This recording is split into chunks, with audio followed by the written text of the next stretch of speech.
Good morning students. स्वागत है आपका इस ऑनलाइन वीडियो में। हमारा आज का प्रकरण है शब्द विचार। जैसा कि मैंने आपको पिछली वीडियो में शब्द की परिभाषा के बारे में समझाया था, अब मैं आपको आगे शब्दों के भेद के बारे में समझाने जा रही हूँ।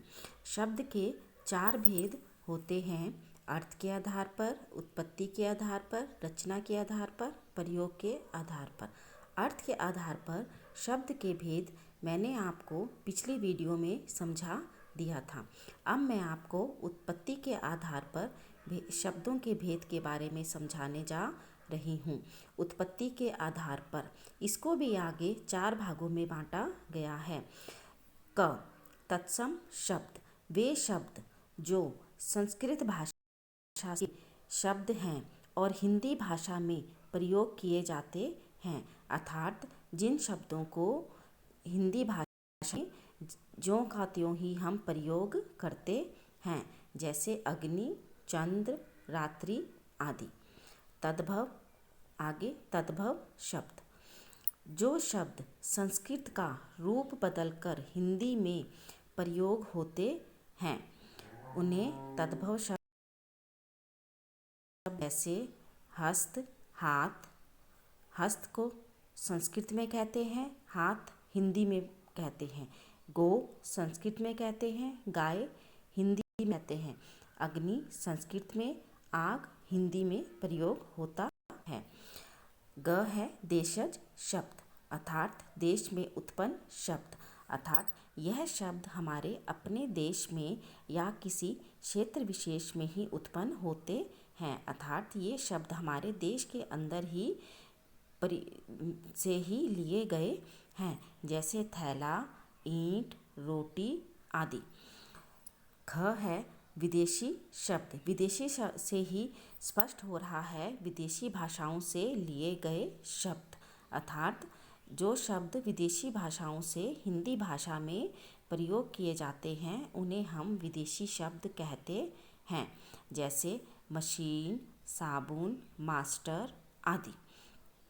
आगे शब्द का तीसरा भेद है रचना के आधार पर। रचना के आधार पर भेद को भी 3 भागों में बांटा गया है। क रूढ़ शब्द, जिन शब्दों के टुकड़ों का कोई अर्थ नहीं होता है, यदि हम इन शब्दों के टुकड़े कर दें तो टुकड़े करने पर इन शब्दों का कोई अर्थ नहीं निकलेगा, तो इन्हें हम रूढ़ शब्द कहते हैं। जैसे मकान के टुकड़े करने पर मका जमा न, तो मका और न का कोई अर्थ नहीं होता है, जब इनको हम जोड़ दें तभी इसका अर्थ निकलता है। पानी पा जमा नी। ख यौगिक शब्द, ये शब्द दो शब्दों के मेल से बने हैं, जैसे हिमालय, हिम प्लस आले, अर्थात अगर हमने हिमालय शब्द लिखना है तो इसके टुकड़े करके देखें तो यह 2 शब्द के मेल से बनेगा, हिम प्लस आले। टुकड़े करने पर भी इन दोनों शब्दों का अर्थ तो अलग अलग निकलेगा। हिम मीन्स बर्फ़, आले मीन्स घर, तो हिम और आले को जोड़कर हमने क्या बनाया, हिमालय शब्द। तो ये शब्द यौगिक शब्द के अंतर्गत आते हैं। लाल किला, लाल प्लस किला। ग है योग रूढ़ शब्द, ऐसे शब्द जिनके टुकड़े तो हो सकते हैं परंतु उन टुकड़ों का विशेष अर्थ संयुक्त रूप से ही निकलता है।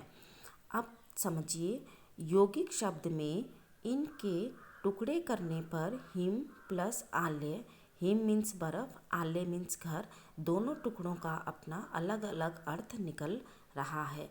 लेकिन योग रूढ़ शब्द में शब्दों के टुकड़े करने पर उनका अर्थ संयुक्त रूप से ही निकलता है। संयुक्त रूप मीन्स उनको जोड़कर ही निकलता है, और जब उन शब्दों को हम जोड़ते हैं तो वह शब्द किसी एक विशेष व्यक्ति की तरफ प्रयोग में किया जाता है।